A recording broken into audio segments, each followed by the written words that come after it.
Well, folks, it is the holy month of Pride, June. Oh my God! It's the most important month on the American calendar in which we celebrate sodomy, basically. all forms of sexual orientation, gender identity, and attacks on Judeo-Christian values. And we have many, many corporations who have decided to become the corporate faces of the giant rainbow boot stamping on the American face forever. Today, we are going to go through some of the WOKEST corporations in America, and we are going to decide just how many flaming garbage bags of left-wing propaganda they deserve to receive from you, the consumer.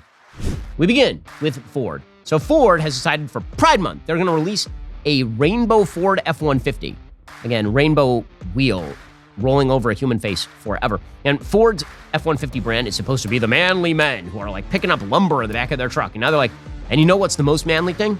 Dudes who are Brokeback Mounting it. That's the most manly thing, is the rainbow truck. Yeah, I want a gay truck. I want a truck that's going to sleep with another truck. Again, this looks like a wild brand misalignment, a la Bud Light, like a real brand misalignment. Is it of the equivalent of Bud Light? No, because again, it's more sort of gay than trans. And again, Pride Month has been sort of a well-developed part of our civic religion for the last 10 years or so. This one goes in the category of like 5 to 6 flaming garbage bins for Ford. Okay, next, we take a look at Adidas. So Adidas, which was started by literally a person associated with the Nazi Party. Adolf Dassler was the founder, and he was literally a member of the Nazi Party. Well, now, Adidas has become, of course, a mainstream athletic brand. They decided this year that they were going to feature a man gallivanting about as a woman in a one-piece bathing suit. And the video is very, very difficult to watch, just aesthetically speaking. Here we go. Yeah, that is a lot of chest hair for a man dressed as a woman in a women's bathing suit with his junk hanging out. Love unites. I don't know which is more distracting here. The fact that this is a women's bathing suit with a giant male bulge in it, or the chest hair in the cleavage. The close-up on the chest hair is really quite wonderful. Yeah, that's real bad. But again, Adidas, not quite Bud Light a brand, so I'm going to go with like 7 flaming garbage bins right here for Adidas. Okay, on to North Face. North Face is all about tough outdoor wear, right? You're going to go climb a mountain wearing North Face. Or alternatively, you're going to be a dude who dresses up in ladies' clothing and gallivants through the forest while holding a TV. That's pretty gay. And you're going to have a mustache. And you're going to be, just like totally a dude wearing ladies' clothing. And this is the height of modern American culture. This is morality, folks. The crusade of Pride Month must continue under all circumstances. Here's what North Face is pushing this month. So again, North Face is supposed to be sort of the tougher brand. It's not supposed to be particularly the trans brand. I'm going to go with I think it's like Adidas level. I think it's like 7 flaming garbage bins. Okay, on to Starbucks. So Starbucks is, of course, famously a woke corporation. Starbucks has, for a very, very long time, pushed woke ideas, but pushing it in foreign countries is a new one for Starbucks. So Starbucks put out an entire ad about transing people. It's about an Indian father and mother who decide that their son, Arpit, actually needs to be known as Arpita. And the way that they determine that this is a good thing is by naming their son Arpita after he walks in dressed as a woman to the Starbucks. Dad is going to show that he's gotten over all of his old style bigotry by ordering a coffee for Arpita. Okay, so because this is not just Starbucks domestically. If this were Starbucks domestically, you'd be like, okay, not really a brand misalignment. Starbucks in India, I have a question. How much support is there for the transing in like India?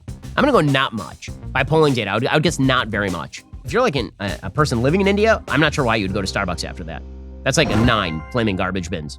We'll get to more of these woke brands in just one second. First, let me talk to you about an unwoke brand, ExpressVPN. They're Daily Wire's most trusted privacy partner and the premier sponsor of this show. You've heard me talk about how important it is to have a VPN to protect your online privacy, but choosing a VPN you trust is just as important. I only recommend brands to my listeners that I actually believe in. I can say with full confidence ExpressVPN is the best VPN on the market. Why? Well, number one, they don't log your activity online. There are lots of cheap or free VPNs that actually make money by selling your data to advertisers. ExpressVPN not only doesn't do this, they developed a technology to stop them from even having the capacity to do that. That's called trusted server technology. ExpressVPN now uses Lightway, a new VPN protocol they engineered to make user speeds faster than ever as well. I've tried a lot of VPNs in the past. They slow your connection, but ExpressVPN is blazing fast I can stream videos in HD quality, no buffering. Another thing that sets ExpressVPN apart is how easy it is to use. You don't need technical skills to set it up. You fire up the app, you hit one button to connect it. That's it. Your grandparents could do it. To actually stop people from monitoring your online activity, do what I do, use ExpressVPN. Use my link at expressvpn.com/BenYT. Get 3 extra months for free. That's expressvpn.com/BenYT today. Okay, time for Target. Now, Target is doing like Disney level things. So Target has decided to push forward entire pride categories, including apparently bathing suits that allow boys to tuck their testicles behind them. Wow, it's so tuck friendly. So they look less male when they are in the pool. The fact that this is prominently displayed, they have like onesies for babies that promote bisexuality, is vile. And this is truly vile stuff. It's like Disney level of targeting the kids, vile stuff. Because again, this is all not only in public view, but it's deliberately targeted to young people. The tuck bathing suits, look at the sizes on those. Those are not all for adults. Meanwhile, they have all the trans properties. They've got the onesies for the babies and all the rest of this. This is 9 to 10 flaming garbage bins for Target. Okay, now, Bud Light has taken it directly on the chin ever since they decided that they were going to make Dylan Mulvaney the face of their brand. It was April 1st, and I remember seeing this online. I thought, this has to be April Fool's. I mean, it has to be April Fool's. It was not April Fool's, so they decided to make a man pretending to be a woman, a man cosplaying as a woman, the face of their brand. They sent him a bunch of cans with his face on it, and then he talked about how he didn't like March Madness, but he was advertising a beer that's made for low-income men. The misalignment is where the giant numbers come in terms of the sort of flaming garbage bins. We'll see some of the brands here that are promoting left-wing wokeism. They've always been left-wing woke brands, so them being left-wing woke, they don't earn as many flaming garbage bins. But Bud Light, that was like the all-American brand. How all-American was Bud Light? Back in 1995, they actually released a commercial making fun of the idea of men dressing as women competing with women in sport. Now, of course, they're pushing Dylan Mulvaney. So, on a scale of 1 to 10 flaming garbage bins, that is 10 for Bud Light. Okay, Disney has decided this preemptively is a 10 flaming garbage bin company. Disney is catered to children. It is a children's company. It is about the magic of childhood and childhood innocence. And they've decided that they are going to push trans and LGBTQ plus minus divided by sign garbage in pretty much everything they do. Like every aspect of what Disney does is now going to be this. Right? They've put it in shows ranging from The Proud Family to movies for small children like Lightyear.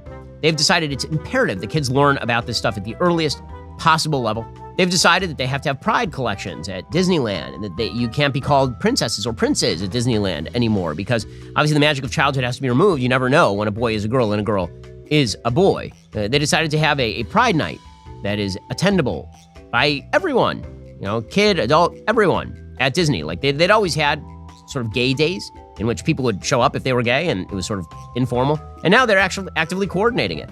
They have trigger warnings on nearly all their material, ranging from Aladdin, where apparently they're now claiming it's... They'll still make money off of it, by the way. And this is the great hypocrisy of Disney. They're just garbage. The fact that Disney is hypocritical enough to put trigger warnings on Aladdin, saying it's racist, while simultaneously doing business in Zhejiang, China,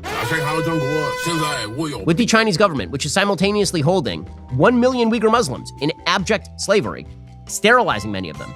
Infinity flaming garbage bins for Disney, victimizing children to promote wokeness. What this is meant to show is the absolute tsunami wall-like sentiment among corporate America with regard to pushing left-wing propaganda is astonishing. But if you push back where you see 10 flaming garbage bins, you will start to see corporations reacting and backing off. And that's what needs to happen. Folks, for all of the companies that are out there who hate your guts and are pushing woke propaganda, there are a lot of companies that actually aren't. We founded a couple of them, like Jeremy's Chocolates or Jeremy's Razors, but it's not just companies we founded. There are great companies that sponsor shows like this one: Good Ranchers, Pure Talk, Unimed, Hallow, My Patriot Supply, Birch Gold, Balance of Nature, Rough Greens. All these places don't hate your guts and actually aren't going to promote woke propaganda to you. That's why you should patronize them.